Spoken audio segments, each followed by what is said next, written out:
என்ன நடக்குன்னு ஒரு பக்கம் புரியல கைஸ். ஒரு பக்கத்தில் என்ன சொல்கிறாங்க, ரோஹித் சர்மாக்கு இன்ஜுரி ஆயிடுச்சு, பும்ரா தான் வந்து ஒரு கேப்டனாக பண்ண போகிறாரு அப்படின்னு சொல்லி ஒரு பக்கம் கத்திட்டு இருக்காங்க. என்னடா பேசிகிட்டு இருக்காங்கன்னு சொல்லி பார்த்தா, அது ஆக்சுவலாக நானே வந்து பார்த்தேன்.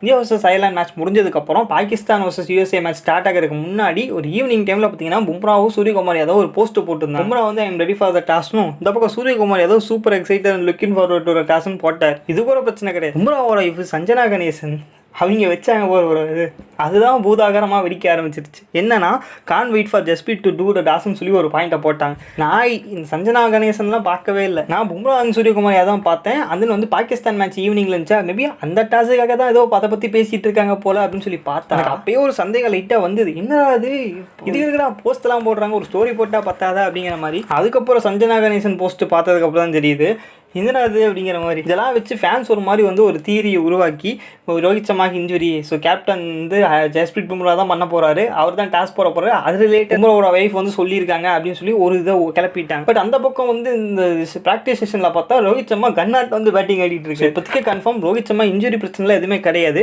அப்படி ஒரு வேலை இன்ஜுரி ஆனால் கூட வைஸ் கேப்டன் ஹர்திக் பாண்டியா இருக்கார், ஸோ அங்கே தான் மூவ் பண்ணி போவாங்க. பட் இந்த போஸ்ட்டுக்கும் என்ன சம்மந்தம், எதுக்காக போட்டாங்கன்னு இன்ன வரையும் தெரியாமல் தான் இருக்குது. தெரிஞ்சால் யாரும் சொல்லுங்கள்.